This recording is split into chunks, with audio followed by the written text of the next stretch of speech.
আমাদের প্রাণপ্রিয় বড় ভাই, বিশেষ করে আমার অত্যন্ত শ্রদ্ধাভাজন মাওলানা ডক্টর মিজানুর রহমান আজহারী সাহেব সুদীর্ঘ 5 বছর পরে তিনি বাংলাদেশে এসেছেন। আপনারা দেখছেন আলহামদুলিল্লাহ সারা মহলে সকলে যেন আনন্দিত হয়েছে, নতুন করে কি যেন ফিরে পেয়েছে। আলহামদুলিল্লাহ আমরা সবাই আনন্দিত। উনি 5টা বছর পরে দেশে আসছে। আপনি চিন্তা করতে পারেন, উনি আমার সঙ্গে 1টা 2টা বছর নয়, আমাদের সুসম্পর্কটা ছিল এমন, আমরা দুজন একত্রে বসে একদিন আর দুদিন না, রাত্রিবেলায় একটা কিতাব শুরু থেকে নিয়ে শেষ পর্যন্ত একত্রে বসে দুজন মুযাকারা করে পড়তাম। আমার বুঝটা ওনাকে শেয়ার করতাম, ওনার বুঝটা আমি নিতাম। এইভাবে করে একদিন দুদিন না, সুদীর্ঘ 4 বছর একসঙ্গে আমরা পড়েছি। আল-লু'লুউল মারজান ফি মাত্তাফাকা আলাইহি শাইখান, বুখারী মুসলিমের ইত্তেফাক যত হাদিস আছে সব হাদিসগুলো একত্রে আমরা দুজন মুযাকারা করে পড়েছি। আরো একটি কিতাব তারিখুল ইসলামী লিরাজাব সারজানি, এই কিতাবটা আমরা শুরু থেকে নিয়ে শেষ পর্যন্ত একসঙ্গে মুযাকারা করে পড়েছি। ওনার সাথে আমার সম্পর্ক একেবারে এতটা কাছের ভাই এবং এতটা কাছের বন্ধু হিসেবে সম্পর্কটা এত গভীর। যেদিন উনি মিশর থেকে চলে আসবেন, এয়ারপোর্টে ওনাকে আমি নিয়ে যখন রেখে আসতেছি, আমারও চোখে পানি ছিল, ওনারও চোখে পানি ছিল। তো উনি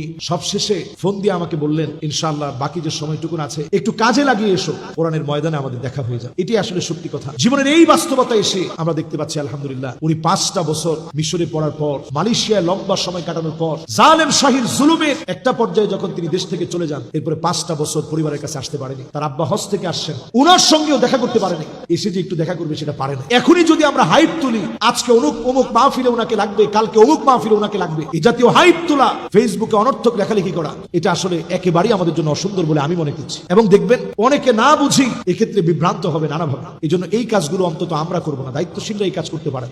উনি কোন কোন মাহফিল করবেন একান্ত ব্যক্তিগতভাবে এটা উনি জানাবেন। যেহেতু মিডিয়ার অনেক ভাইয়েরা এখানে আছেন, আপনাদের সকলকে আমার পরামর্শ, নসিহাত, আমরা কোথাও লিখবো না এসেই 5 বছর পরে উনি আজকে এই মাহফিল করেছেন, অথচ এই মাহফিলটা বেশ 1-2 বছর 3 বছর আগের মাহফিল। এসেই তিনি লাইভে বক্তব্য দিলেন, দেখা গেল এই বক্তব্য দিয়েছেন আজকে থেকে 5 বছর আগে। এই মিথ্যাচার যদি আপনি করেন আপনার মিডিয়ার মাধ্যমে, আপনি গুনাহগার হবেন। শুধু সামান্য ভিউয়ের জন্য আমরা কোনো আলেমকে বিতর্কে আমরা ফেলবো না, কোনো আলেমের ক্ষতি করার চেষ্টা করবো, এটা আপনার ক্ষতি হয়ে যাবে। মিজানুর রহমান আজহারী সাহেব এই জাতির সম্পদ। ইন্না হাযার রাজুল, ইন্না হাযাল ইনসান বুনিয়ান।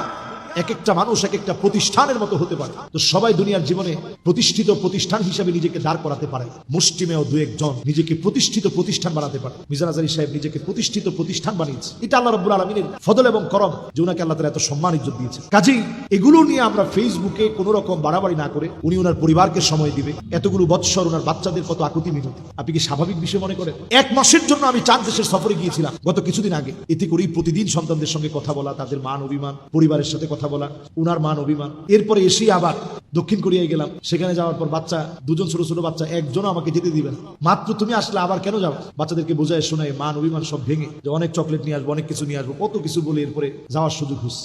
আর উনি সুদীর্ঘ সময় ওনার পরিবারের সাথে ছিলেন না, ওনার বাচ্চা কাচ্চাকে দেখতে পারেননি, বাপের পাশে এসে দাঁড়াতে পারেননি, একটু হজ করে আসছে দেখা করতে পারেননি। এই সময়টুকু আমরা ওনাকে বিভিন্নভাবে নানা রকম হাইপ তুলে ওনাকে ব্যস্ত না রেখে ওনার সুস্বাস্থ্য কামনা করি, ওনার পরিবারের জন্য সবার জন্য দোয়া করতে থাকি, এবং এই জাতির পরিবর্তনে আল্লাহ যেন বড় ধরনের ভূমিকা রাখার তৌফিক দান করেন, এই দোয়া আমরা করার চেষ্টা করি। আসসালামু আলাইকুম ওয়া রাহমাতুল্লাহি ওয়া বারাকাতুহু।